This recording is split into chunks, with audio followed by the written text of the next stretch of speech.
Could people take their seats? Thank you very much. And could I invite Councillor Pauline Cotter to begin the meeting with a karakia timatanga.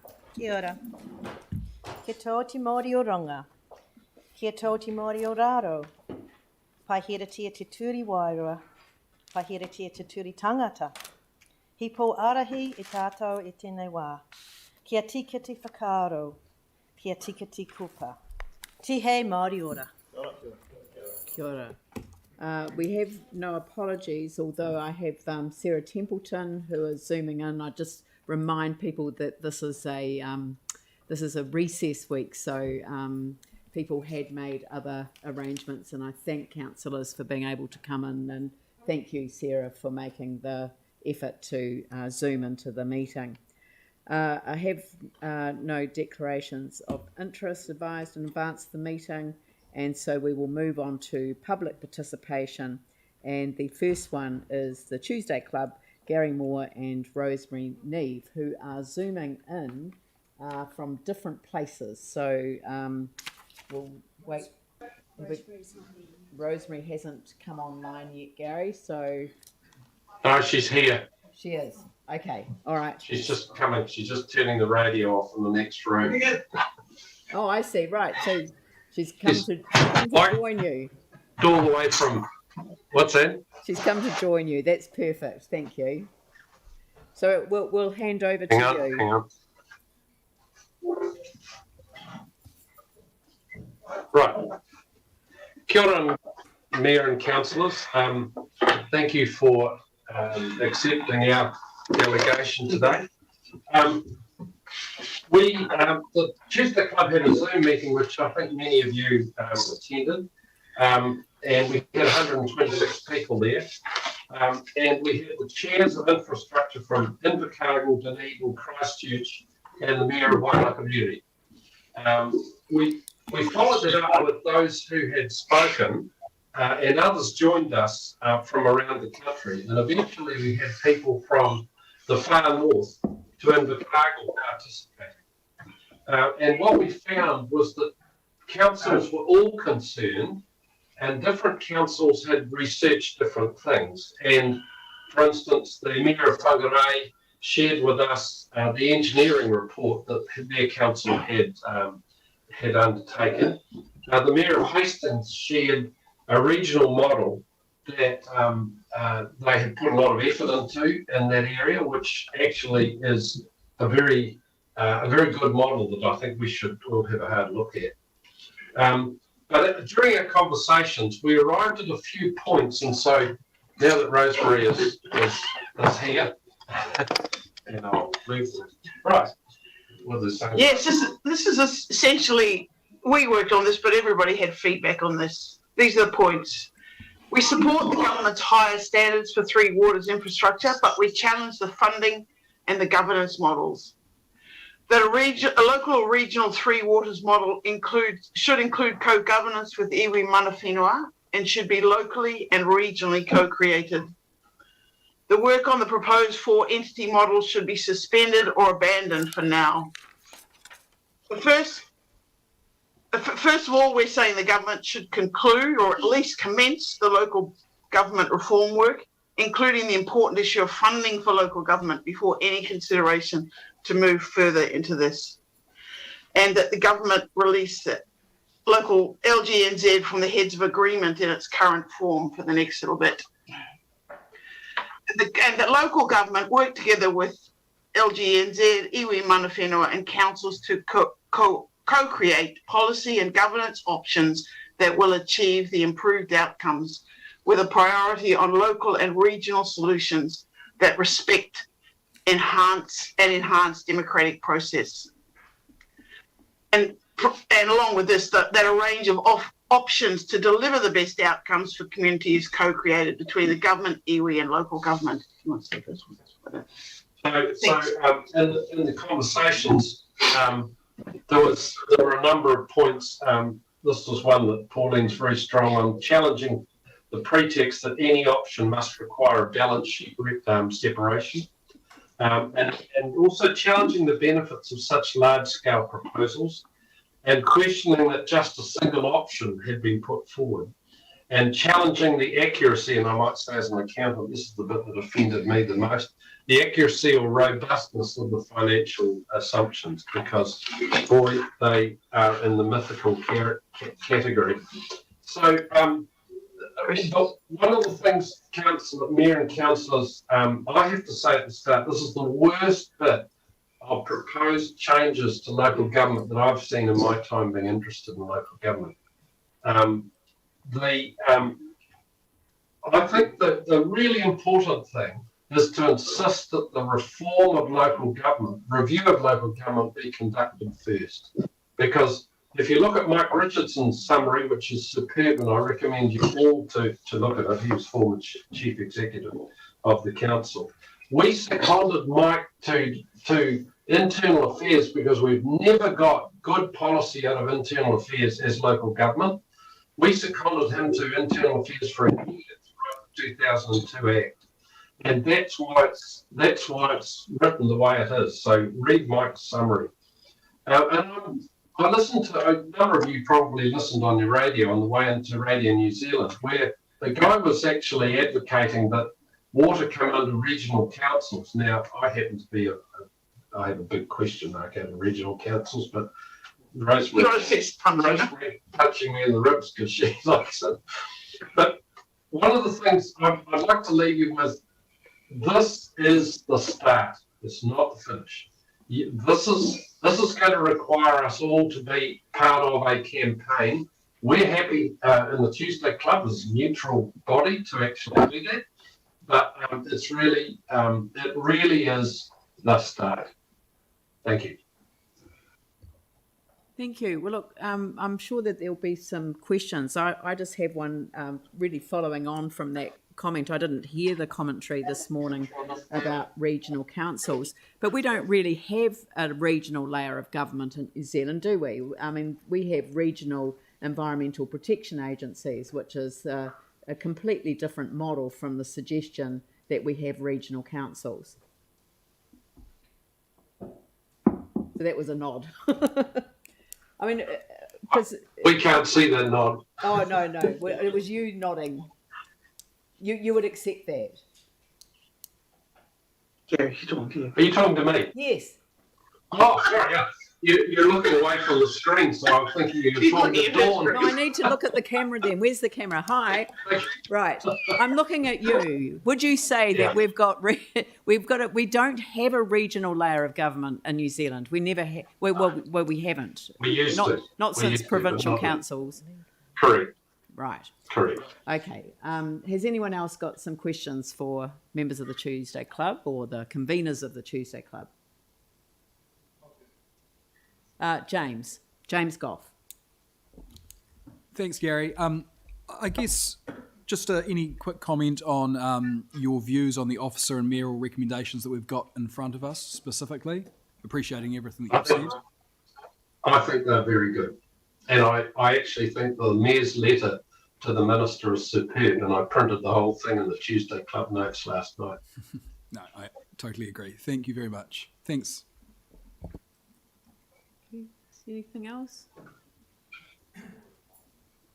No? Look, thank you very much, both Gary and Rosemary. Thank you very much for making the effort. I'm sorry that it wasn't possible to arrange for you to come in. We would have all been wearing masks, as would have you, and I think you've been able to articulate the issues that have been raised at the Tuesday Club very well through the Zoom mechanism. So thank you very much for making that concession so that we can be in compliance with the order in council. Thank you. And look, the most important for you all to realise is you're not in this on your own. And that's when we joined everybody up, people were relieved to talk to other councils. So keep it up. Thank you very much. Thank you. Thank you. So we don't have... No. You leave it. And then you can organise. So what I'm going to do just quickly then, just to complete the deputations, is just to touch on the Mike Richardson submission which has been published on our on the meeting agenda, but it's on our website. But I just wanted to highlight it because right at the very outset he says that it's unusual, though not unprecedented, for a council to receive a submission from an individual who resides outside of its boundaries and has no current material interest there. And he talked about when he did live here, and of course, as Gary said, he was the council's chief executive for a number of years and was significantly involved in the development of the 2002 local government legislation. But he does say, much to my surprise, I have since received a request from a member of the CCC to make a similar submission to this council, and that was off the back of the one that he submitted to the Manawatu. And so I'm letting you all know publicly that it was me that contacted him. After reading the Manawatu submission, I felt that he actually had quite a significant contribution that he could make to our consideration of the matter. He's added a disclaimer in the sense that he understood issues in his time at Christchurch City Council but hasn't been here the best part of 2 decades, as he says, and of course the earthquakes in between. But I just wanted to make sure that councillors were fully aware of the significance of his statement around process analysis and consideration of alternatives. And he spells that out because at the time, and he spells out the need for a staged process of consultation with key stakeholders.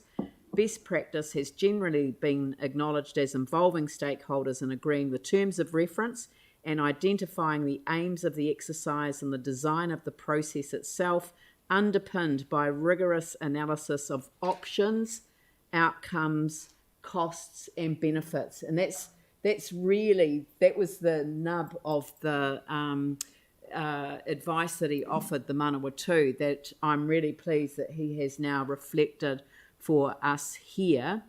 One of the objectives of the 2002 Local Government Act was to end what was a bad practice, i.e. developing a detailed proposal based on little analysis and then releasing it for consultation as a fait accompli.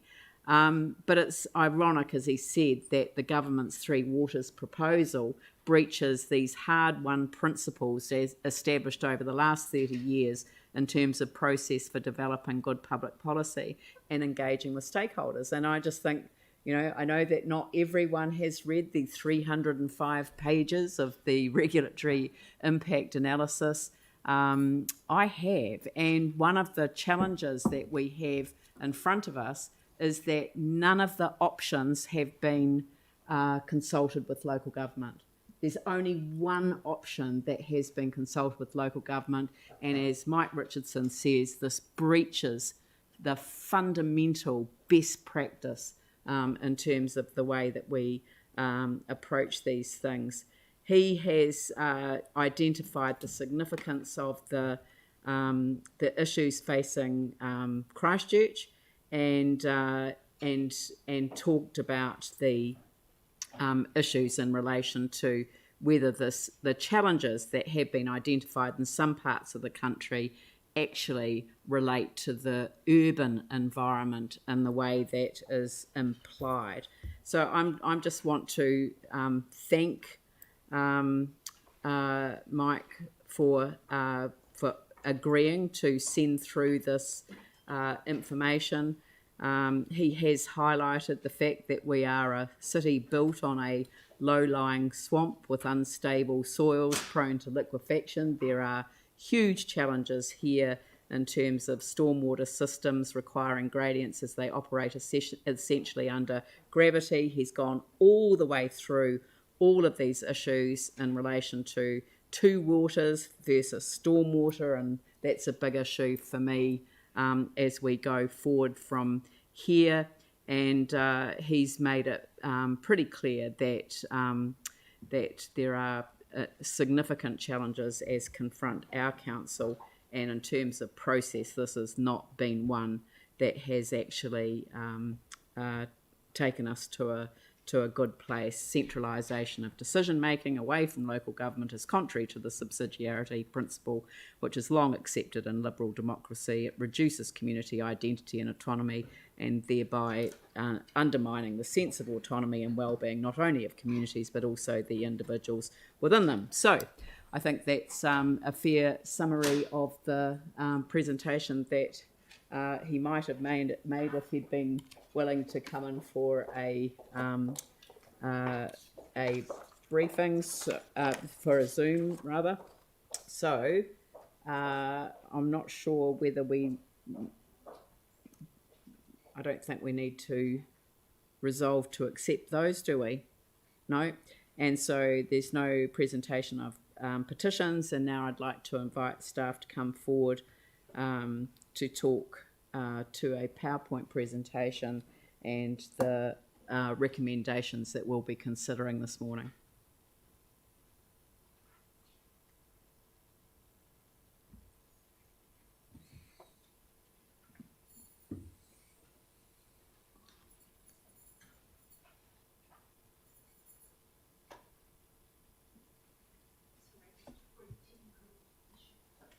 Right.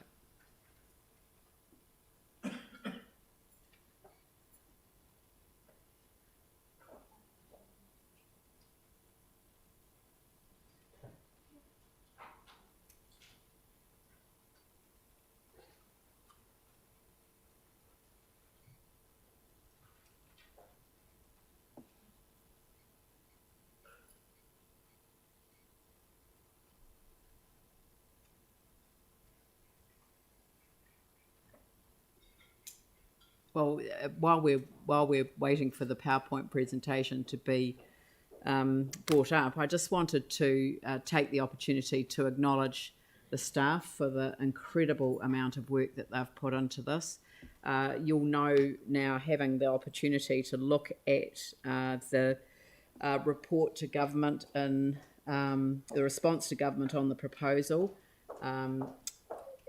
It is an incredibly significant report, and the amount of time and effort that has gone into not only responding to the issues that the report has raised, but to do so in a way that is easily understandable, and perhaps not without the sort of technical language that sometimes stands in the way of public understanding. So I just think you've done an extraordinary job, and I'd like to publicly acknowledge you for what you've done and thank you on behalf of the people of Christchurch who are very much interested in what's going on here today. So thank you very much, and I'll now hand over to you for the presentation.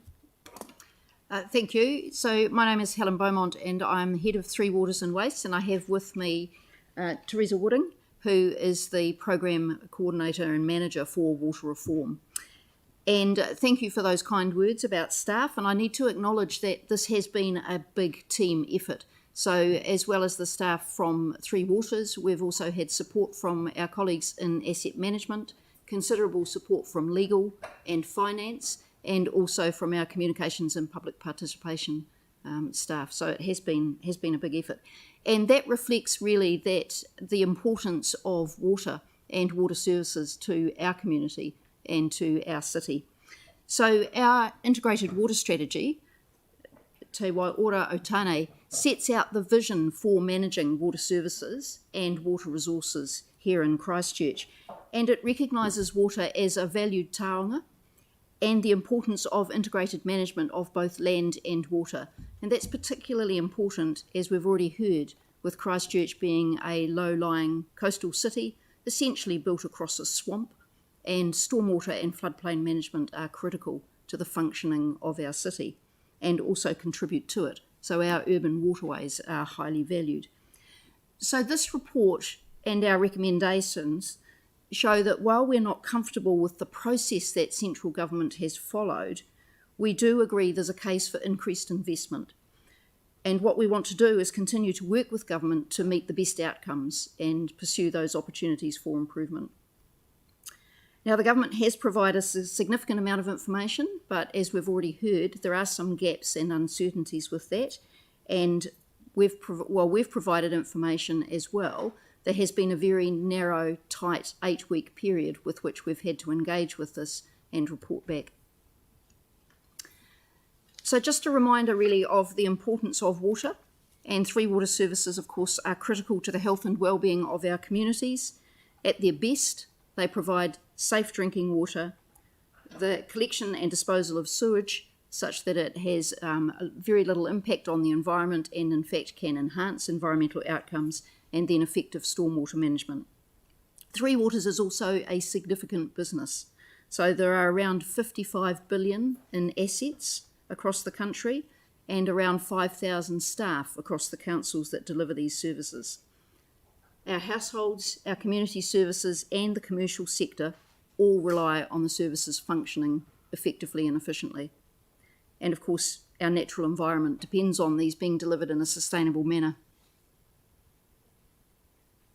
The government's perspective on the challenges are multifaceted. So we have some 67 individual local authorities delivering the Three Water services, and there are challenges complying with the drinking water standards and the improvements in those drinking water standards, particularly since the incident in Havelock North.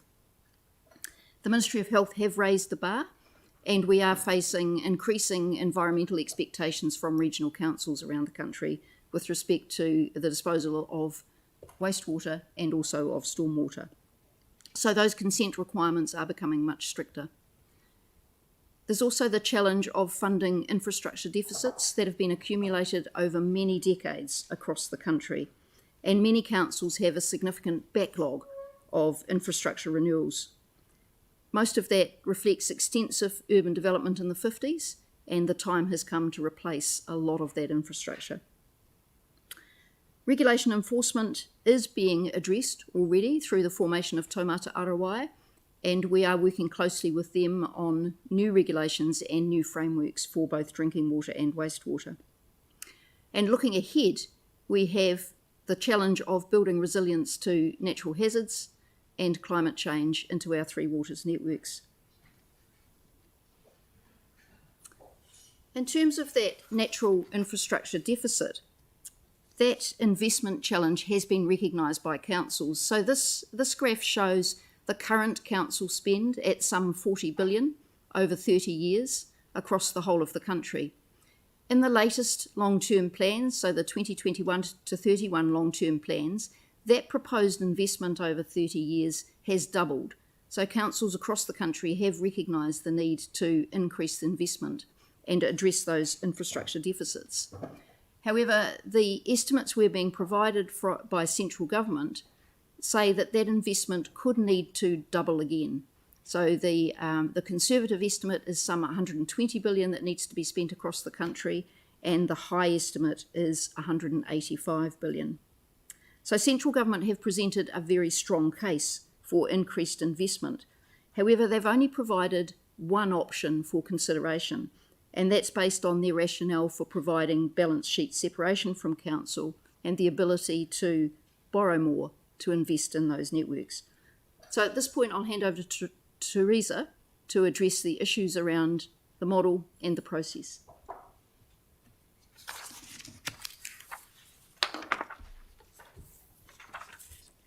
Thanks, Helen.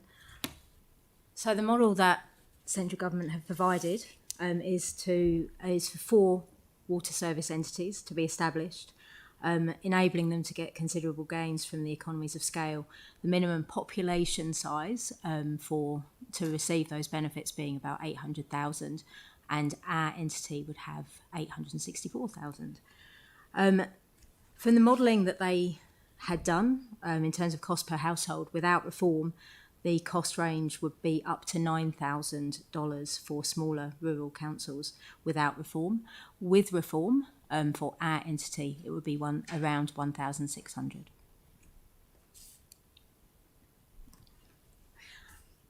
We're showing you the entity governance model.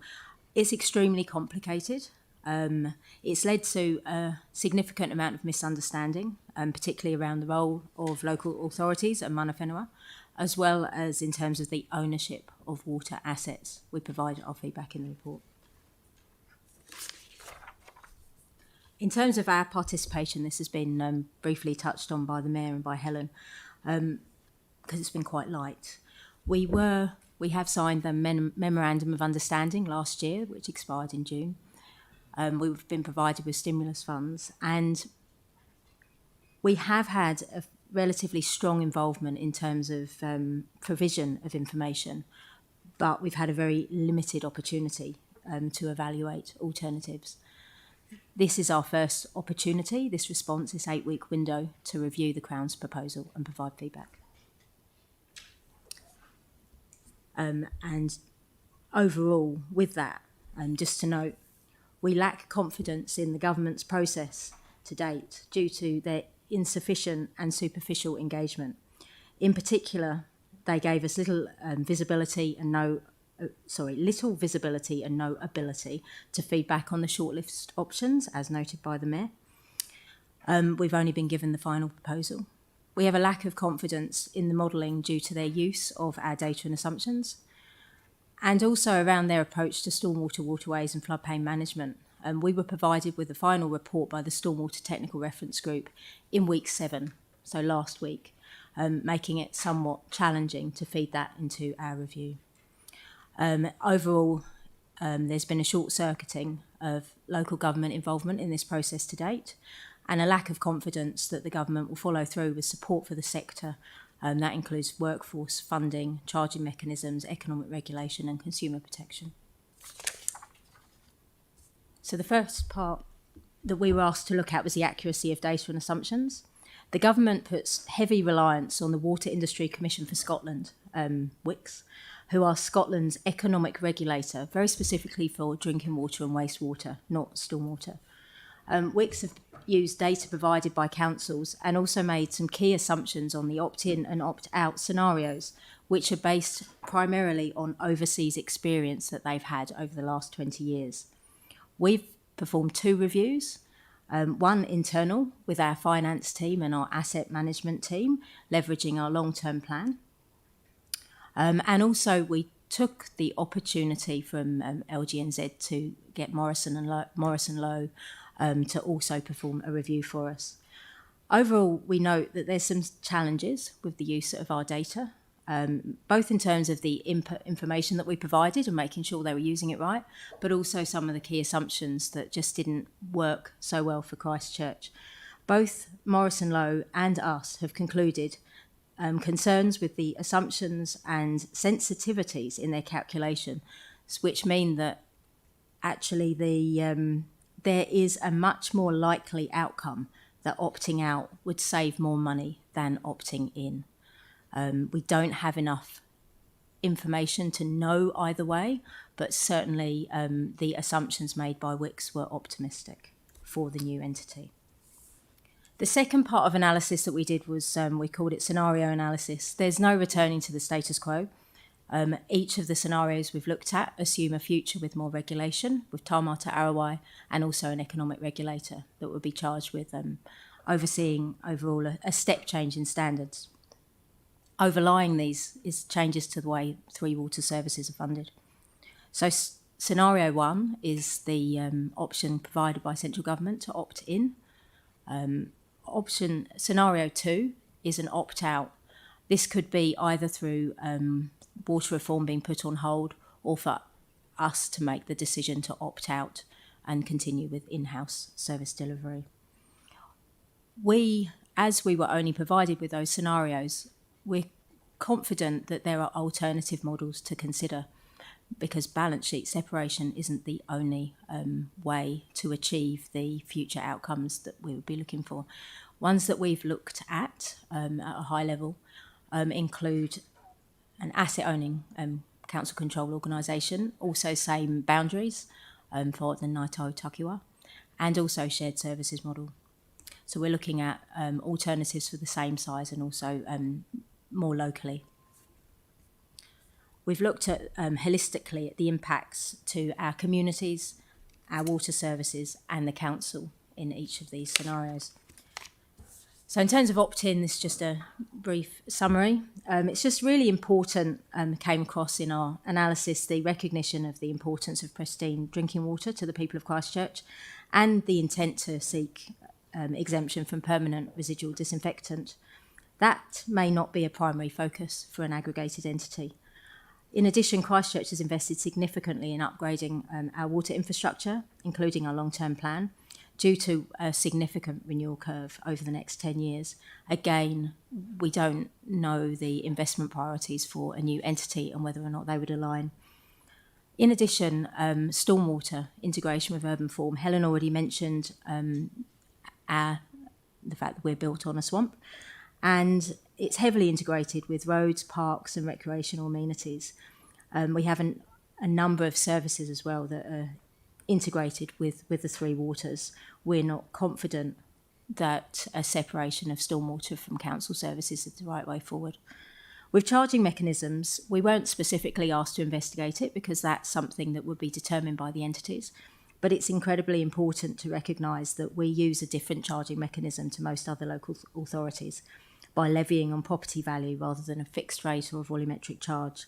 Depending on the mechanism chosen, this could lead to a much bigger change and more impacting to our residents. It's important to recognise Christchurch's relative size in the Takiwa, about 50%. It's not recognised, our size is not recognised in the model currently. It's also important to understand the significant transition challenges. We received support from other units across council to understand things like the impacts to procurement, to our contracts, to our land and property, our sunk overheads, and there's, as well as the challenges, there's a significant lack of information required for either understanding the transition challenges but also understanding the overall impact to us. So whilst we've looked at these, because there's a lack of information, we're doing this without all of the information we need to really understand what opt-in means for us. That includes around the ensuring council's not left worse off. We don't have enough information to understand that for certain. With opt-out, we're, I suppose, able to continue in terms of our strategic direction with the status quo, with our integrated water strategy, and with our expectation to seek exemption from residual disinfectant. It enables us to continue taking an integrated approach and for the delivery of stormwater, waterways and floodplain management to continue within council. We do note that depending on the outcomes around the Water Services Bill, there is a potential liability for private water supplies of, this is very indicative, $155 million capex and $8 million opex. However, this opting out does align more strongly with our community feedback for a solution that keeps the management and operations of the three waters local. As noted, although we were not specifically asked by central government to do this, we provided, or our finance team did some analysis of alternate options, looking at real life examples. Again, really looking at a CCO model and then more regional opportunities, including a shared service option. During the 8-week process, to support our analysis, we developed a community survey. This was to get community views on the priorities, concerns and issues with the delivery of the three waters services so that we could understand what's important to our communities. Our residents agreed that it's important for everyone to have access to the safe drinking water, and they're sympathetic to areas that don't. They strongly support a solution that keeps the management and operations of the three waters local. And there's strong support for safe, chlorine-free drinking water in Christchurch City. With the support of a representative sample, we're really comfortable that the outcomes of the survey are representative of our community and their values. The next part that central government asked us to look at was where we perceived there to be gaps in information, and there are a lot. Critical areas include the stormwater component. We were given information, but late.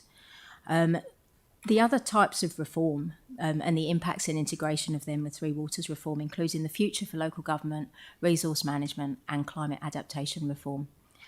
Also economic regulation and consumer protection, and the funding mechanisms, including for the asset and debt transfer.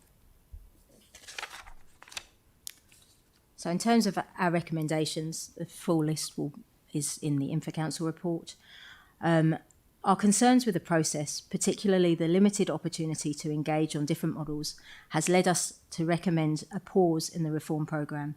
This would enable us to better understand the implications of other central government reviews and their, as I said, impact on the Three Waters. We do not agree that land drainage, stormwater and the management of our urban waterways should move away from the council.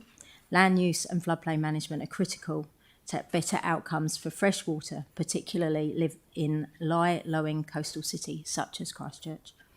Discussions on stormwater and waterways and floodplain management should be on a case-by-case basis with individual councils. We would like to progress discussions on options for delivery of two waters, drinking water and wastewater services across the country. If, in the event, we are mandated into reform, we also provide a full list of recommended changes to Entity D. They're provided within the report.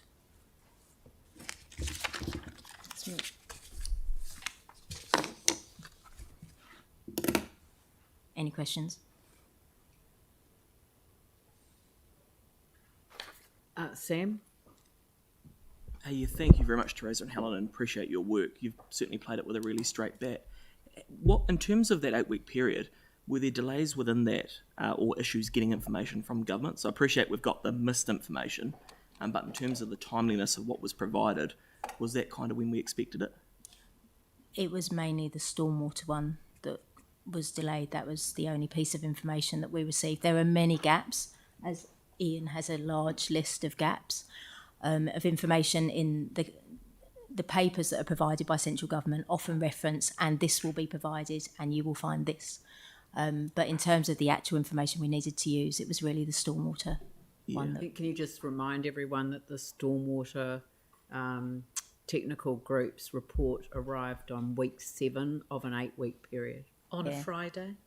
I think it was the day that we needed to finalise our report. Councillor MacDonald, to add, of course, we did have lockdown in that period as well for 4 weeks. So obviously the whole team across the authority were having to deal with those circumstances as well. That was actually the reason given by central government. They wanted to wait until we went into level 2. It's to do with providing a presentation alongside the report. So did they offer at any stage to extend that 8-week period? No. They didn't. Okay, thank you.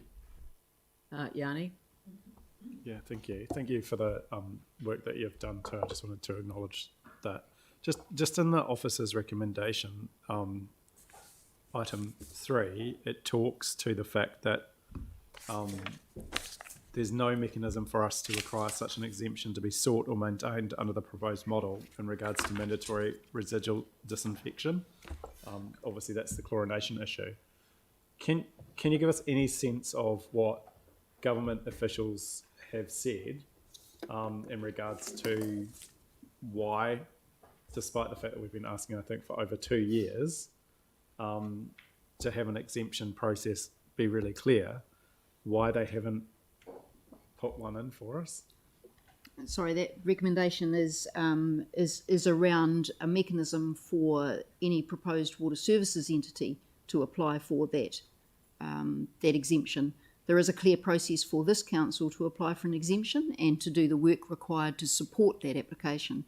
However, we do not understand how a new water services entity would set the priorities and whether or not it would prioritise the work necessary for an exemption from residual disinfection for the Christchurch city supply over other works across the whole of the takiwa.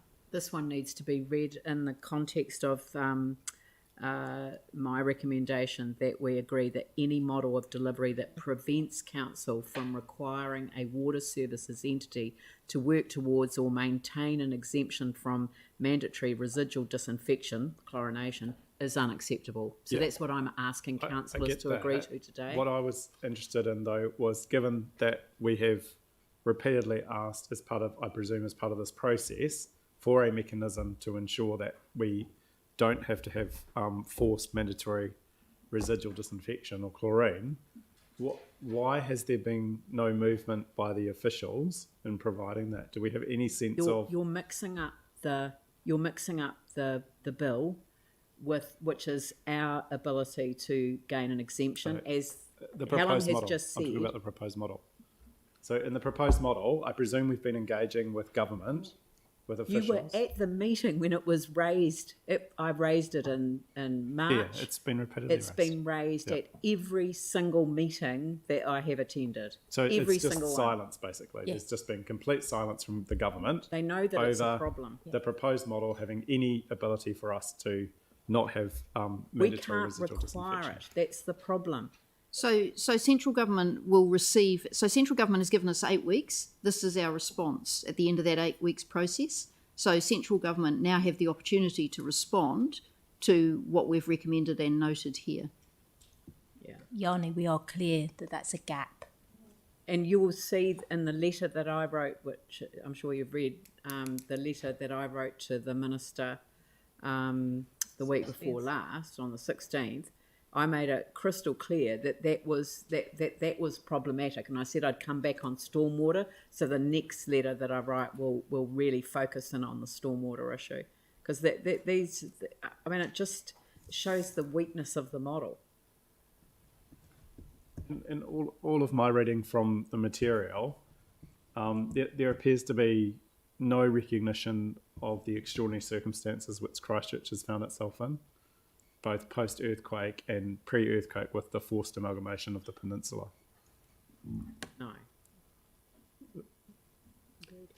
So the situation in Christchurch. I mean, Christchurch as a having a large urban centre within our council boundaries is in a better position than many councils. So we already have considerable economies of scale, and a lot of the challenges that central government has set out are felt much more keenly and illustrated more starkly in the smaller rural councils, where they simply don't have the ratepayer base to fund the improvements in infrastructure.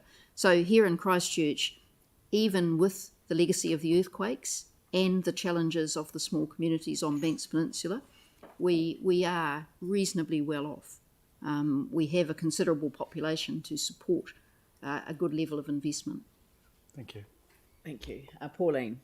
So, thank you. This is our feedback on the proposal. We had 8 weeks to prepare this work. Do we have any indication of when the government will come back with their feedback on our feedback? I'd look to Dawn in terms of the timetable, but what they have said is that they expect a cabinet paper to be up in October.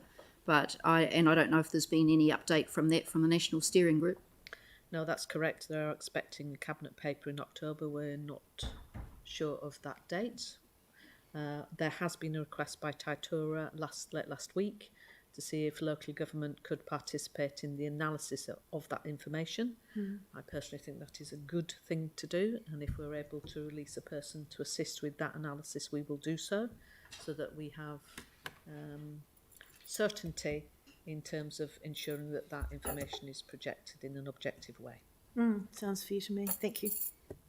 Very good. Jimmy Chen. 2 questions.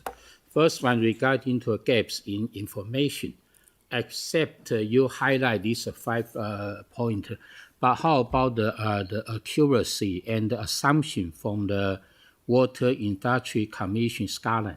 Because you mentioned before, like a population or some other figures need to be kind of clarify the the concepts, etc.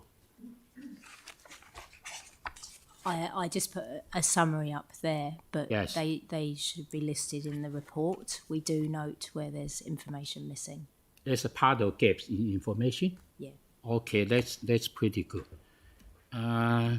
The other one is because the council, we did have an informal online survey, particularly regarding to this survey, the feedback, the community and also the residents still strongly support a solution to keep the management operation of the three waters local, and also the water rates should only be spent and invested locally.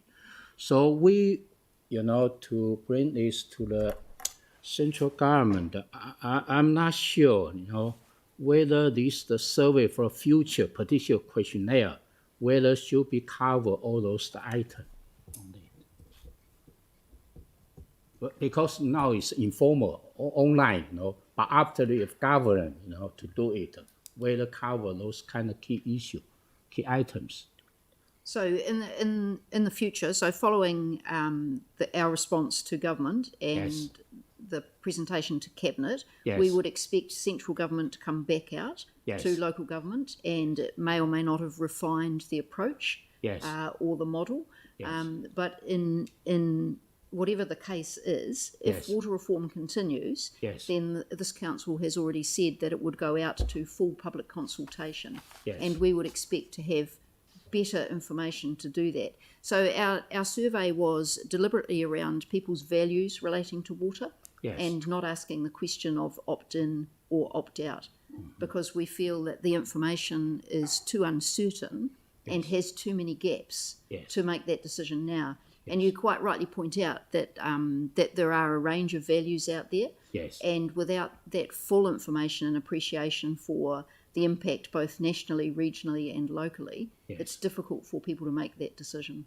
Yes. So there is a commitment to consultation further down the track. Yeah, but my sub question is because why each local council has different circumstances and different situation.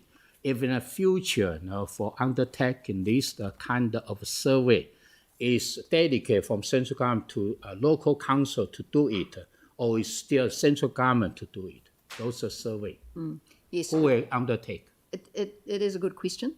Who should undertake that sort of Yes. survey work, and who should undertake the consultation? Yes. And we would prefer to see a strong partnership, as has been touched on here, between local government New Zealand, central government and the individual local authorities. Councillor Okay. Chen, of course, our own policy requires us to go out to consultation if the government continues in the journey of Three Waters reform. It's clearly specific in the council's own policy. Yeah. Okay. Thank you. Thank you. Aaron. Just with the new standards, with chlorine, if they're using the WHO standards, and that's your belief, that's what we're using? So there's two aspects to the drinking water standards. One is the standards for the quality of the water itself, such as how much arsenic is allowed, or how much chlorine you put in if you are using residual disinfection. There's also a change to the risk management framework, and it's the change to the risk management framework that has had the greatest impact in terms of the way we operate our water supply here in Christchurch. So it's that new framework for the water safety plan that identifies the risks, puts in place the management of those risks, and then evaluates the acceptability and whether or not other mechanisms, other management mechanisms need to be put in place. So it's WHO and its management frameworks and risk assessment. So do the WHO use those risk management frameworks? Yes, they do. So WHO do have a risk matrix, and in fact the risk matrix that we've used for Christchurch draws on both the original World Health Organization risk matrix and the guidance provided by the Ministry of Health here.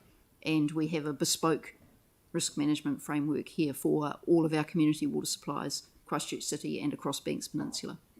And the new risk management framework, how does that compare to the WHO guidelines for risk management? It's a little more sophisticated than the World Health Organization guidelines, and the reason for that is that the World Health Organization guidelines are deliberately at a broader, higher level, so that a range of countries can follow them. And some countries, of course, have less resources in terms of the sophistication of the management and operations of their networks. Right. But if we have a more complicated system, doesn't that make it more expensive? In short, yes. However, we also have the resources to provide for better risk management, and we agree with the Ministry of Health in terms of the changes they've made to the risk management framework, that there should be minimal risk of contamination of community drinking water supplies. We absolutely agree with that. Yeah. So the strengthening of those frameworks is we believe appropriate. Right. Okay. And so, and I completely agree with that. The has there been a cost-benefit analysis done for that risk assessment tool versus its value? Not that I'm aware of, but we could inquire of the Ministry of Health if they've done that. Yeah, because you might spend $1 billion and save no lives. So is it $1 billion well spent, or could have probably gone to mental health or something else? But so that's kind of the question around that. Yes, you can have all these checks and balances, but if it doesn't, given that a lot of people in Christchurch are aware that no one's got sick from our water that we're aware of, then we're solving a problem that, with a lot of money, that doesn't need solving. Is one of the things, same with the chlorine. It's like a lot of people here just don't understand that. Like, why do these things when, if it was dangerous, took 4 months to get the chlorine in, we didn't have a boil water notice, for instance. So where was the risk in that risk register at that point? Yeah, so if that does exist, it'd be good to see it. Thank you. Right, okay. Well, we'll move on to the substance of why we're here. I'd like to move the recommendations that we have in front of us. And Pauline, you'd like to second those? And I'll open it up for debate. And I'll just start by giving a little bit of a history lesson. I won't take too long.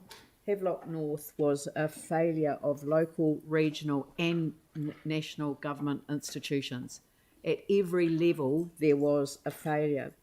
I've seen it described as the Swiss cheese effect, where everything that could go wrong did go wrong, and everything lined up to create that hole in the system where people died and thousands of people were made ill from contaminated water.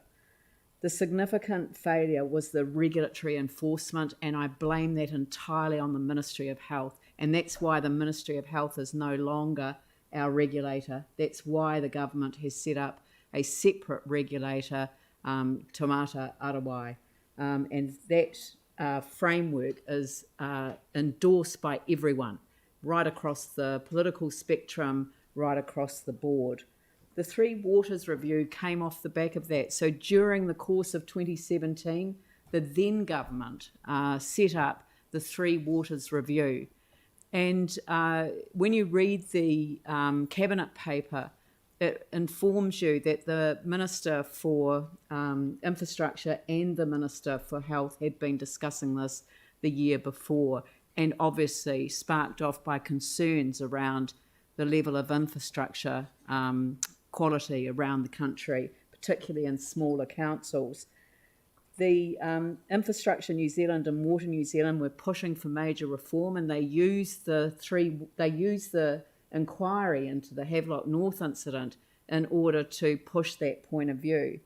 They submitted on the inquiry, and their views dominated that inquiry, and it then subsequently became the evidence that has informed this approach. And you can read the regulatory impact analysis on this set of reforms, and you find references back to the Havelock North inquiry time and time and time again. And that's why some of the models that we would prefer to be discussing were ruled out. As I said to the Minister in the letter that was published with this, when she received her first report from DIA, which was November 2017, she was told the information they had reviewed suggests that many councils are delivering high quality water services that comply with requirements are monitored and managed by capable people and subject to effective governance and decision-making processes. Christchurch is one of those councils. We have invested heavily in our drinking water, wastewater and stormwater systems. Last year, at the beginning of the year, the government said that it was going to continue to work with local government, making voluntary changes to service delivery arrangements. They set a 1-year deadline because they're getting concerned about the challenges that a number of smaller councils in particular have. They give us a year to demonstrate that we've made progress with voluntary reform. As a council, we have acted in good faith every single step of the way. Section 17A review of our Three Waters service delivery, as well as working collaboratively with the Canterbury Mayoral Forum, looking at regional and multi-regional models of service delivery options. We've also worked collaboratively with Ngāi Tahu to ensure that any model gives meaning to their rangatiratanga over the takiwā, and that's what I'm asking you to endorse today. COVID-19 intervened, and in April the government called for shovel-ready projects, and no objection to that, but as part of our feedback, we told them what the answer was. We said that after the earthquakes, we had cost-sharing arrangements which included water and wastewater infrastructure, 60-40%, that's how it was split. We said in our letter to Crown Infrastructure Partners it would be enormously helpful if government could be advised to rethink the issue of cost-sharing arrangements for Three Waters in the light of what has occurred and the major benefits that could accrue nationally in terms of our Three Waters infrastructure. It was in July that we were invited to sign an MOU which gave us access to stimulus funding for Three Waters in return for a commitment to work constructively together to support the objectives of the Three Waters Service Delivery Reform Program. And it is this program that we said that we would work towards. We were assured that it would provide for the exercise of ownership rights in water services entities that consider the interests and well-being of local communities. Balance sheet separation was identified then, but we did not know that that was going to be the be-all and end-all of every single consideration that they would make. They have, as a result, it's meant that the model has stripped all councils and thus our communities of the control of and decision making about our Three Waters assets, regardless of the standards they're either meeting or capable of meeting in the future. And that's where we stand today. We're told that New Zealand's Three Waters system is facing a significant crisis and will continue to do so without major transformational reform. Every step of the way, we have answered every single question. And what we're seeing before us today is that, in fact, we do not face that sense of crisis. We are able to reach out and assist others, and we wish to continue to work with central government in order to be able to do that. We have, as I say, acted in good faith, and I am asking that central government acts in good faith in response to us. And that's why I'm asking through this model that we actively oppose any suggestion that the government mandate an approach. I think it's much more important that we work collaboratively in order to make the difference that needs to be made. Pauline.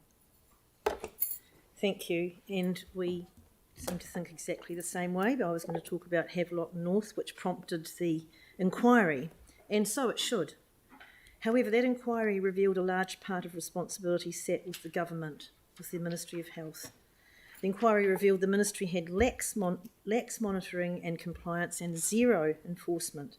So I applaud the government for rectifying this failing by establishing Taumata Arawai, the regulator, with strong powers of monitoring and compliance, with stricter standards and the ability to impose penalties. However, I do not agree with the government's top-down, heavy-handed, centralised proposal to totally remove not just drinking water but all 3 waters from every council in New Zealand as a result, especially since their inquiry states, as Leanne has said, that many councils, especially Christchurch, are performing extremely well. And of interest here is that concurrently the government has begun work on the local government reform, which contains a funding component. This is long overdue, as Mike Richardson has pointed out, because local government is increasingly under-resourced and buckling under the added regulations and higher standards, not just 3 waters, but across all our programs, with no additional funding. I'm of a firm view that this work needs to be completed first. And speaking of funding, how about if the government were to return our GST that we pay on rates? This has been the subject of a remit at local government conference a couple of times at least that I can remember. Or if the government paid us development contributions, or if the government paid rates. Just a couple of ideas there, and Leanne's thrown one in. Efficiencies. The Wicks report showed that better procurement was the single largest source of capital expenditure efficiency gains, savings of around 11%. So instead of establishing clunky entities, we could look at National Procurement Agency to support all councils. Christchurch has some of the most highly skilled and knowledgeable 3 waters staff in Australasia, probably the world, as proven by the number of awards received for engineering, innovation and design in our 3 waters. Christchurch continues to share with New Zealand all that we've learned through our earthquake repairs and our continual strong investment in our 3 waters program. No one needs to reinvent the wheel here. I don't want to lose the momentum of best practice achievement by placing our programs into a distanced, bloated entity with a clunky, costly governance structure where, and I quote from the proposal, local authorities will not have the right to direct the entity on investments, major projects or pricing. This is a huge concern. So complete the local government funding work, allow councils to co-create collaboration, to find efficiencies, listen to our excellent detailed feedback, and I repeat the big thanks to staff on this, and above all, keep 3 waters assets and delivery with local authorities where it belongs. Thank you. No one else? I'll put the motion. No? Sam? Yeah, thank you very much, Leanne, for that. And can I acknowledge the staff as well? I mean, it's first-class advice, in my view, and I think the compelling case you put together in terms of feedback shows how fundamentally flawed this model really is. That's not to say we're opposed to any form of change. We've always been, and it's always signed up to the agreement to work in good faith with central government. I think what's really alarming with this is that there's been a range of advertising done, millions of dollars spent on consultants, and what have we really got? We've basically showed that government don't understand how councils operate, they don't respect local democracy, and they don't want to look at other options. And I think that should alarm every person in Christchurch. It's a real threat to, I think, the way in which we operate. But ultimately, if you look at it, I think government have backed themselves into a corner and got into quite a pickle. And the challenge they've got politically is that I've never seen a country more united in opposition to reforms that are being forced upon them. The propaganda that's been put forward, the peddling of information that can't be validated, and I think the assumptions that sit in behind a lot of the efficiencies, just put them on the table. It's not good enough to simply say that we can model a 2% efficiency each year and simply get to that. We've seen the delivery in other aspects, and it's just not something that we could genuinely take seriously. Look, I think it's fundamentally this model's undemocratic. It can't be validated, and I think above and beyond, we have a central government that talk about being open and transparent constantly, and they should really put all the information on the table for this. I think probably the highlight from these recommendations, and it's not often I say it publicly, but I agree entirely with the Mayor in this respect, but more so on Resolution 9, which talks about how we will be letting the government know that we strongly and actively oppose government mandation of the proposed entity model for water service deliveries. We've been saying that since day one. We went into this in good faith. They signed an agreement that said we can have an open conversation, they'd give us some money towards our infrastructure, and we would upspec that in the meantime. All the way along, knowing that if it didn't suit the people of Christchurch, we could opt out.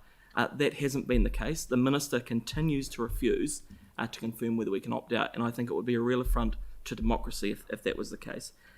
So I think that resolution above all is the key. We need to continue to have that ability to opt out. I think overall, though, the people of Christchurch need to know that we are opposed to these reforms. In no way do we accept them, and that we have held up our end of the bargain in good faith. There's been an entire organisation working around the clock to meet the demands of central government. We've heard time and time again that they've been late with information, or simply they haven't provided it. And you'll see, from some of the other issues, they want to take $6.9 billion of our assets, but they've now suddenly realised they're not sure if they can take the debt. I mean, if that doesn't show how flawed this is and how rushed it is, I don't know what the central government genuinely think, we can hold up our own hat. It just makes no sense at all to do this, so we should all strongly oppose it. James Goff. From the information that we've seen to date, the only potential beneficiary from this would be very small councils with very bad water infrastructure, though that would almost certainly mean that they have little to no representation as well within these mega entities. So it's impossible to even foresee at this point if that would even work for them. For everyone else, and from my vantage point, the content of the government's Three Waters proposal demonstrates a total disregard for the fundamental principles of democracy, and what it suggests is nothing short of blatant asset theft. The government doesn't take over capital programs for street renewals in every town and city in New Zealand, because that would be absurd. NZTA partners with local authorities to ensure roading networks are upgraded by the communities for the communities. Frankly, this potential asset larceny would break what's largely already fixed. Last year's Ministry of Health report shows almost 97% of the New Zealand population is receiving their drinking water from a fully compliant water supply.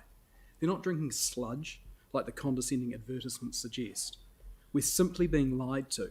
I don't appreciate that, and neither do our residents. Elected members around this table will have all been inundated, just like I have, with vehement opposition from members of the public against this horrific proposal. Literally hundreds of people have spoken to me about this proposal with disdain, not one of them in favour of it. I seriously doubt that anyone else is in a different situation with that as well. We need to provide government with feedback, and I agree entirely with the recommendations in front of us. But I want to personally put on record that if you progress with this, you do so at your peril. We live in a democracy. That needs to be at the core of all we do. Our residents need to be fully consulted with. Residents cannot and will not accept having the local stripped from local government. The public must be heard on this. Their views must be respected. And I'd suggest take note of the vote today, because this council is often not always united, but it's pretty damn telling that it's going to be today. The unity around the country against this proposal is deafening. I fully endorse the recommendations there and hope that everyone does, but the final message that I would say is that if this proposal is progressed in its current form, then the government's going to have a revolution on its hands. Thank you. Yanni. Thank you. I too wish to support the recommendations that have been put forward, although I do have some concern with suggesting some alternative models if it does proceed. I think we should be really clear that we do not want this to proceed today and that we do not support it. There's several reasons that I think this is bad for our city. First off, it lacks any social impact assessment. In fact, the Morrison Lowe report makes it really clear that the shift in charging mechanism has the potential to have a significant impact on the amount households pay for water going forward, with ratepayers with higher capital value properties potentially benefiting significantly and those with lower capital values potentially incurring significant additional costs. There's also a likelihood that there'll be a shifting of costs of water services from landlords to tenants in the rental housing sector, and the government will need to consider options to mitigate this change, particularly for vulnerable households. And I think, one of the fallacies of this reform is the fact that it has lacked any sort of social impact assessment on the most vulnerable in our society and in our city. What we do know through the forced requirement of mandatory chlorination of our water supply by the Ministry of Health is that we effectively have put a huge social cost on a number of people who've had to replace their hot water cylinders. So, there's a very real cost to what happens in this space, and to have no understanding of what these reforms will do in that regard, I think is completely unacceptable. It takes away local control, And I entirely agree that the idea of local government reform should happen ahead of the decision to carve out a huge part of what local government does. I also think the other fallacy to this reform is the idea that you can rely on an economic regulator to provide satisfaction to protect what they may call the consumer, but what I would call people. What we've seen with telecommunications, what we've seen with power, what we've seen with fuel companies and supermarkets and the banking sector is actually the consumer regulation has completely failed. What we see is people being absolutely ripped off by massive multinationals who are often overcharged and get poor quality service. And I have serious concern that these water reforms will be no different in that if it goes ahead, there's a huge opportunity for them to be privatised and to be sold off to multinationals overseas with the profits going offshore and the local service deteriorating. So I think there's no guarantee that these reforms will be successful, and I do not accept the argument that there's any safeguard against the privatisation. And finally, Christchurch, out of anyone, should know that getting central and government involved with bigger agencies and entities does not provide efficiency. We've had over a decade with that post-earthquake, and what we saw was massive costs, massive salaries for chief executives, and a complete lack of unaccountability back to the people of this city. I'm strongly against what's proposed. Here, here. Phil and Andrew. Right, I'm very pleased that we've finally got to this point. I feel sorry for council staff who have done masses of unnecessary work to satisfy the whim of the government. Our staff have got better things to do with their time by working on more important council projects rather than have this distraction. I know we've had to follow process, but I fail to see what all this cost and work has achieved. We have got to a common sense outcome, which most of us had got 2 months ago. The government has certainly proven its need for change, and I would suggest they start with sacking their PR department, spin department, who spent millions of dollars creating a television ad, which in my opinion was just rubbish and scaremongering.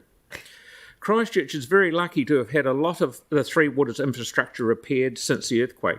Our staff have worked extremely hard to upgrade all our wellheads and pump stations to satisfy the concerns of the water regulator, just to have the goalpost constantly moved in front of them, and this must be very frustrating. I would suggest that the government that we use the government funding model similar to NZTA, which we use for our roading system. For sure, there are some councils in the country that need more investment than others to get their Three Waters up to speed. Without exception, all the correspondents I have had on the Three Waters have expressed discontent at this proposal. It is vital that the local ownership and control is maintained, and it is disappointing that the government has chosen to beat up on councils like ours, which by and large are doing the best thing for their residents. Thank you. Andrew. It won't come as any surprise that I've also got some major concerns with the reform proposals here. And I'd also like to start by acknowledging the huge amount of work that our staff have done on this. The funding and the governance models put forward both need attention. There are obviously some serious concerns with the funding assumptions. The governance model is overly complicated. It removes both influence and accountability from councils and therefore from residents at the same time as suggesting that we remain the owners of the assets despite not having them on our balance sheets, not being able to make decisions about them, or having any kind of control. Just one option's been put forward. We've had no opportunity to explore any alternatives, and alternatives have been identified but not worked up or presented as options. We're presented with just one singular option, where normally as part of the work of council we need to consider and put forward a number of options, but not so here. In my view, a more localised regional or sub-regional model is something we should be looking at. Models that don't involve massive cross-subsidisation, massive geographical areas, and where local interests, local nuances and local considerations can be better taken account of. The local government reform work, which has really only just been started, needs to come first. This really feels like a cart before horse situation. Once we know what the future for local government looks like, we can then work out how water infrastructure and water services and improvements that are needed fit into that, rather than the current approach, which is where water is removed from councils and then we consider how we might best deal with what happens to be left. This feels like it's been done to councils and to local government rather than been done with us. To get to the best outcome, any solution needs to be co-created with local government and with iwi, realising that one size quite probably doesn't fit all. A mandated approach would be totally inconsistent with co-creation, and I'm pleased that we've been really clear today that we totally oppose such an approach. It's important to note that this isn't the opt-in or opt-out decision. That will come, and Christchurch's current position on that's well signalled today. That decision will be made when hopefully we've got more information, more accurate information in front of us, and when we've consulted with our communities. I note the point that for Christchurch, when aggregating the corrections and the sensitivities in the somewhat optimistic financial assumptions, it's highly likely that it'll be more cost effective for us to opt out rather than to opt in. So whilst there's a lot that we're not sure of, one thing for me is absolutely certain. I'll be listening to community views and I'll be voting in favour of what's right for Christchurch when we get to that decision. So whilst I'm not comfortable with the reform proposal as it stands for a number of reasons, I am comfortable with the resolutions and the response in front of us today, and that's the reason I'll be voting in favour of it. Jimmy Chen. Jimmy Chen. Sorry. Yeah. Okay. Firstly, I would like to emphasize that, I'm an elected councillor to act in the best interest of our city and for our community. And this is very, very crucial issue regarding in response to the government's request that the three waters for the future management and operations after July 2024, as well as the three waters infrastructure investment for the next at least future 30 years. I agree that there is a need for reform in relation to the enforcement of drinking water and the environment standards and the challenge of the nature hazard risk and the climate change we face at the moment, particularly like the mayor. She mentioned Havelock, those kind of contaminated water case. We are all aware, in the moment the government has asked all councils for feedback. We are providing detailed, honest feedback with many questions of the impact on ratepayers, but at the moment still unanswered. So council have upheld all the applications under the MOU we signed. But regarding to the mayor's recommendation, I in principle I agree, especially the two crucial points. First one is inform the government. The council will honor our applications under our significant engagement policy and the Local Government Act 2022, particular section the 77 and 78, to consult with our community prior to any decision that propose transferring ownership of our three waters infrastructure.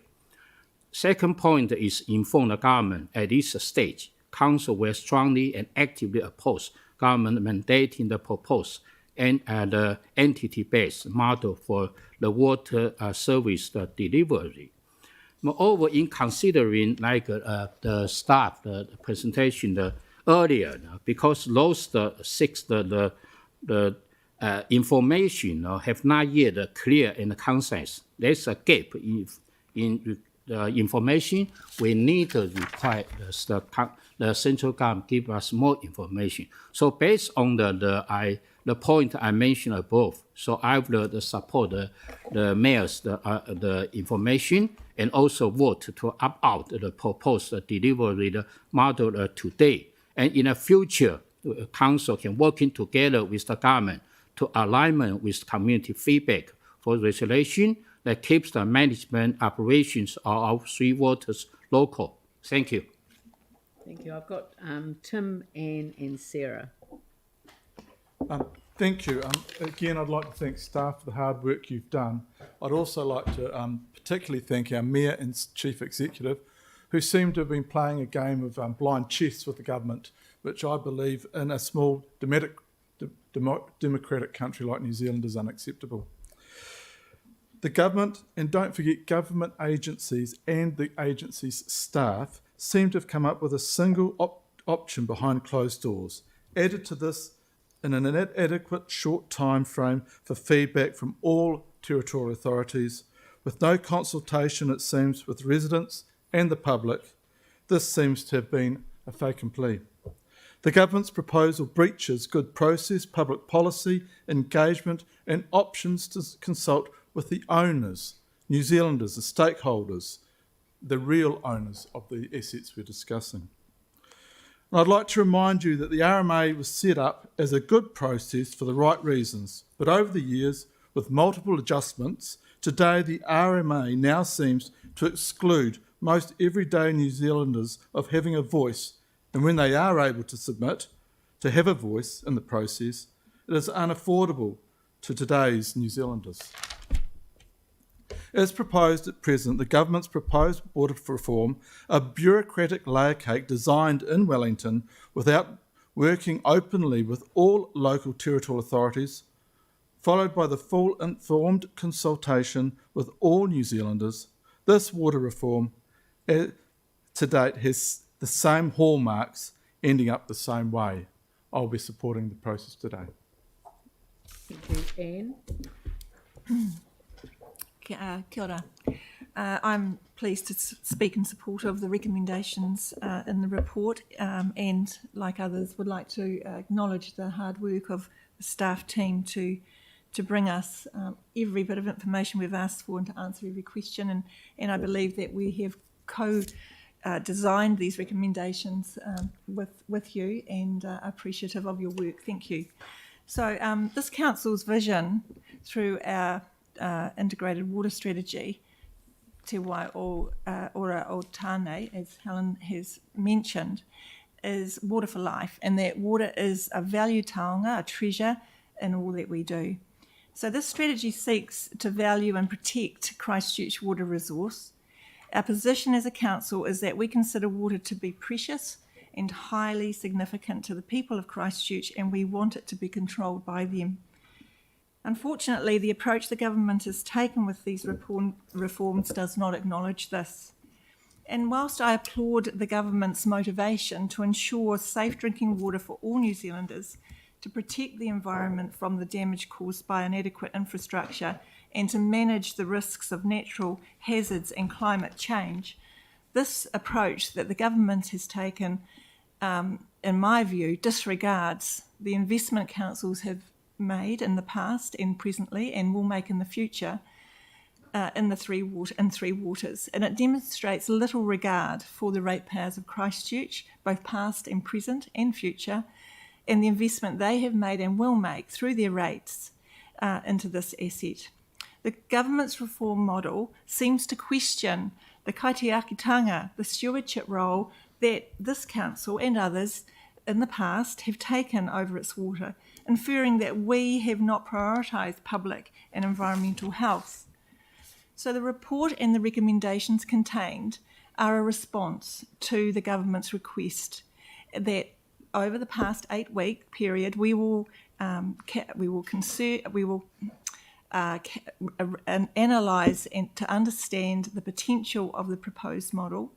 They want us to apply this model to our specific circumstances, to consider the impacts on our community today and for the future, and to consider this model holistically, to look at every aspect of it, the funding, the work force involved, the social, cultural and environmental well-being of our communities, and then to respond, which is what we have here in front of us today. I believe this response honours our MOU with the government, that we will work with them to provide delivery of water in a way that will benefit our public and environment, both now and for the long term. But as you have heard from staff, there are many questions that have not been answered and many gaps in information. So as we proceed, I hope that the government will press pause on this, and that we, as a result of these recommendations, they will give us another opportunity to work with them to design an approach to managing our three waters that acknowledges and values the assets we have, and that is financially prudent, that supplies safe drinking water, protects our environment, and that is locally controlled. So together we can design an approach that is best for Christchurch, for Otautahi Christchurch and New Zealand. So happy to support the recommendations in front of us. Thank you. I've got Sarah, then Aaron. Kia ora koutou. I mean, most of it's been said, but it's very clear that the government has misread community sentiment on water across the country. I think that they thought that as long as the outcome would be cheaper for everyone, then that was a selling point that would get everything across the line, and it's clearly not the case. Our communities value the ability to prioritise projects that involve water, and they value the accountability that comes with having elected representatives to be able to hold to account. I'd like to thank staff for the enormous amount of work, the technical advice and the writable of concerns, a huge amount of work involved in that.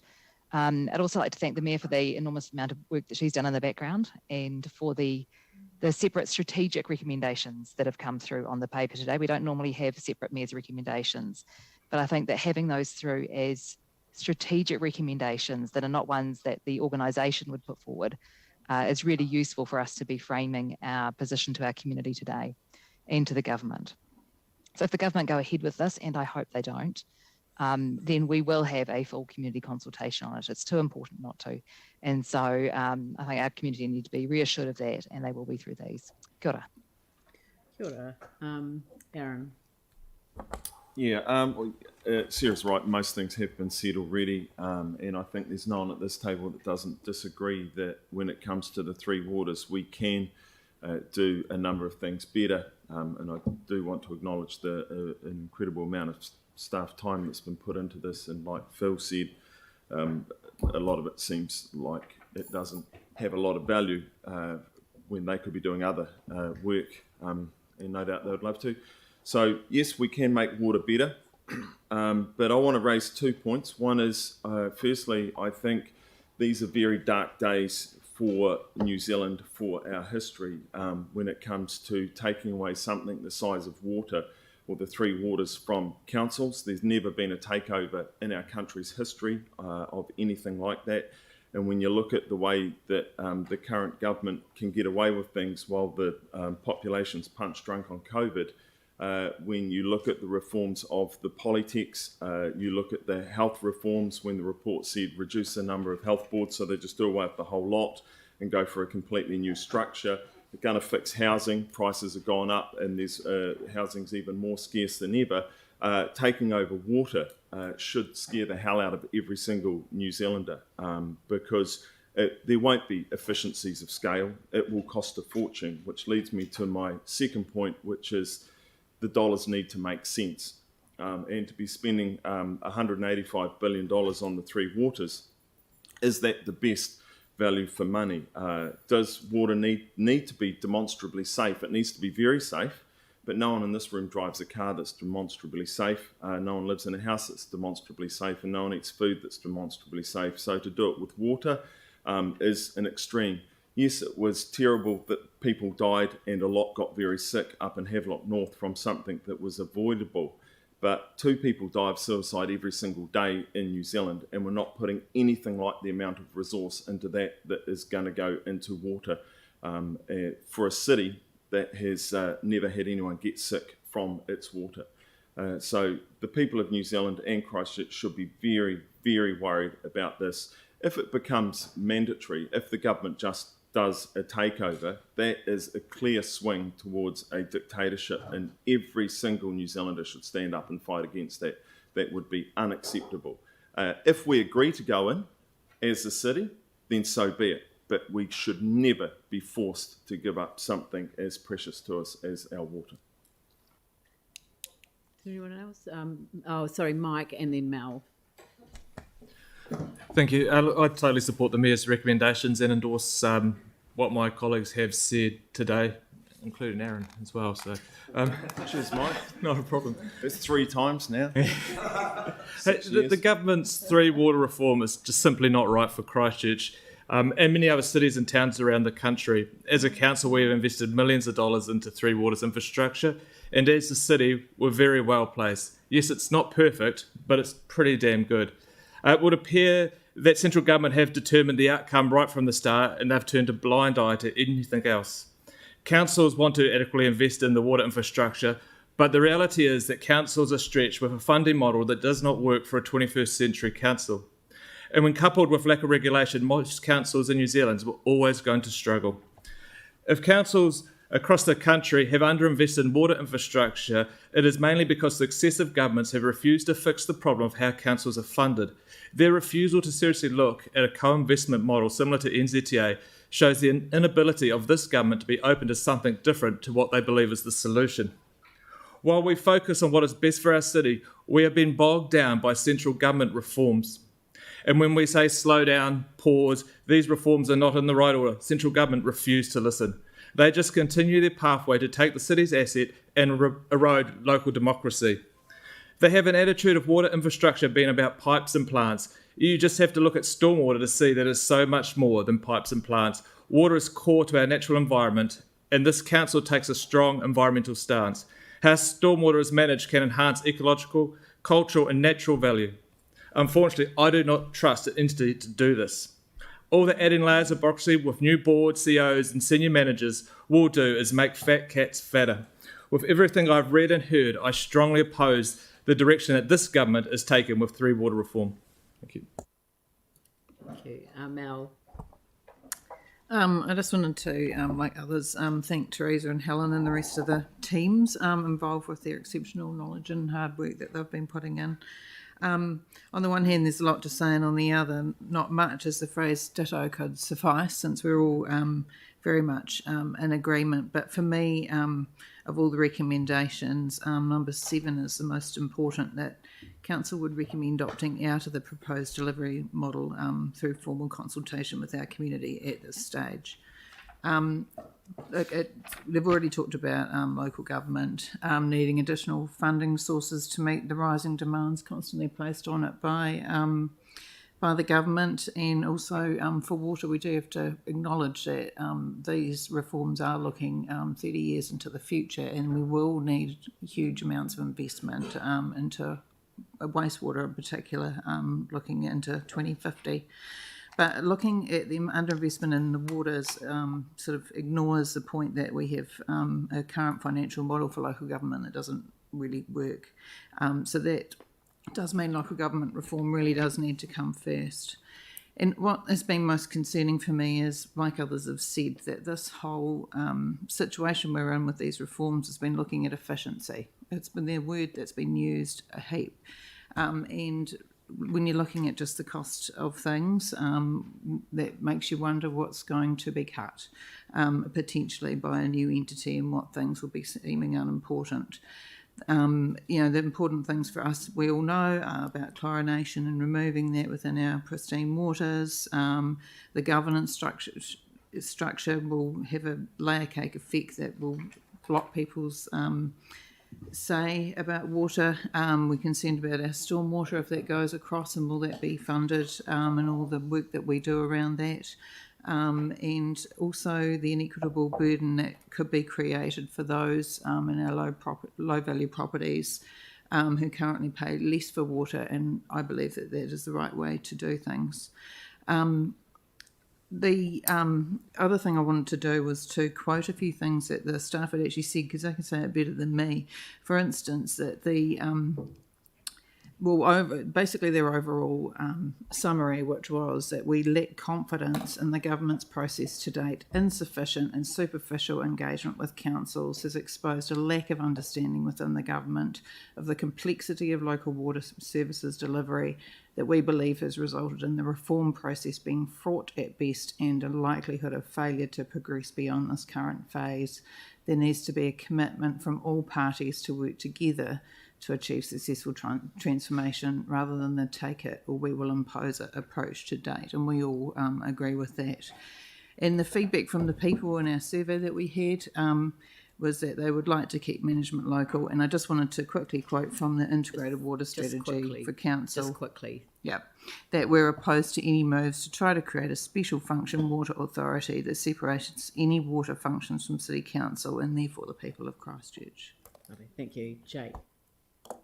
I think everything's pretty much been said. I just wanted to jump in because everyone else had debated, and it's not often that you can sit around the Christchurch City Council and partake in a debate where everyone is agreeing that we need to protect a city asset. So I thought I'd just highlight that.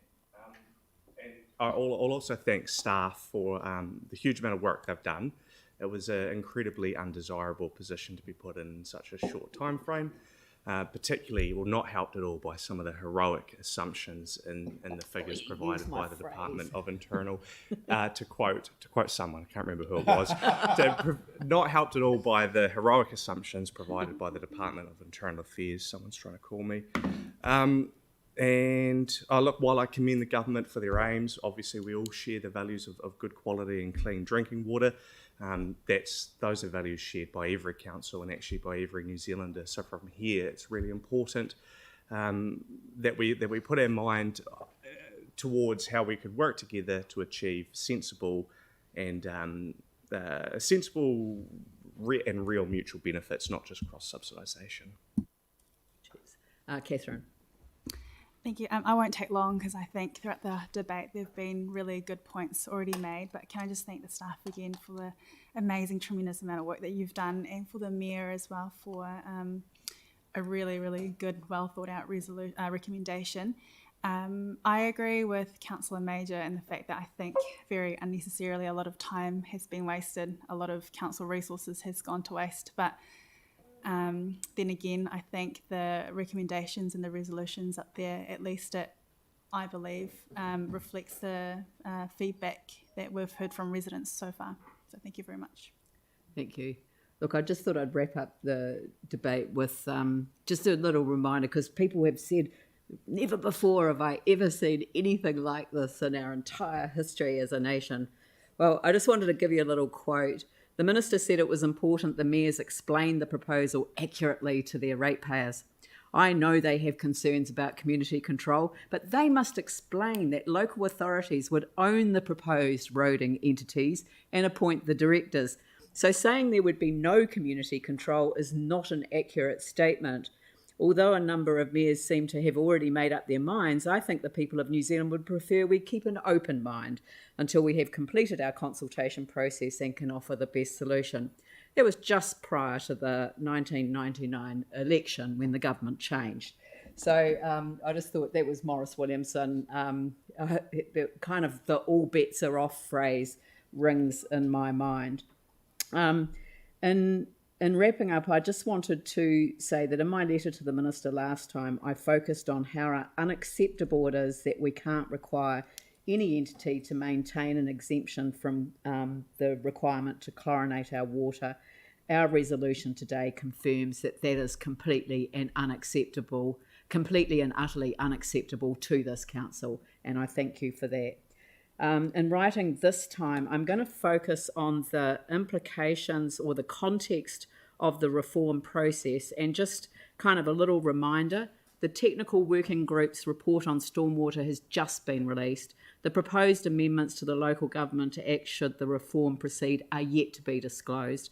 The Water Services Bill has only just completed the parliamentary process by the time this letter is received, because they've just completed the committee stages. Legislation relating to the proposed economic regulator and consumer safeguards is yet to emerge. There has only been the partial exposure draft of the first of the 3 legislative changes under the proposed Resource Management Act reforms. The essential freshwater policies and legislation are emerging in isolation to the 3 Waters reform proposal, and the first report on the reform for local government is not due until the end of September. So I'm just saying that that's a major issue. And the last one is stormwater, and I know that I'm going over time, but I just want to remind people, WICS, that's the Water Industry Commission of Scotland, has no experience with stormwater service provision, nor do the UK and Australian water entities used as comparators with New Zealand water services provision. With no expertise or understanding of stormwater service provision, it appears to be an unacceptable risk to continue to include stormwater in the reform program. And I think that it's really important, and I'm going to point out an irony. Christchurch's new stormwater consent requires a whole of council response to reducing discharges of contaminants into our waterways, recognising that land use is the primary determinant of the contaminant loads in stormwater. The irony is that we have asked government to do one thing, to remove the copper from our brake pads. The one thing we have asked of central government, they have not done. And here we are looking at potentially greater risk being applied to our stormwater system. So thank you very much for the contribution to the debate, and it is good to be able to preside over what I think is now to be a unanimous vote. So I will put the motion. All those in favour say aye. Aye. Those opposed say no. That is carried unanimously. Thank you very much. Right. Councillor Cotter, would you like to close the meeting with a karakia whakamotonga? Ai, tūkuna te wārura, kia rere ki te taumata, ko te matatika, matapono, he arahi ina mahi, ka aratahi te tira kia iki punuku, kia iki tangaroa, home e, hui e, tai ki e. Kia ora, and thank you very much. I declare the meeting closed.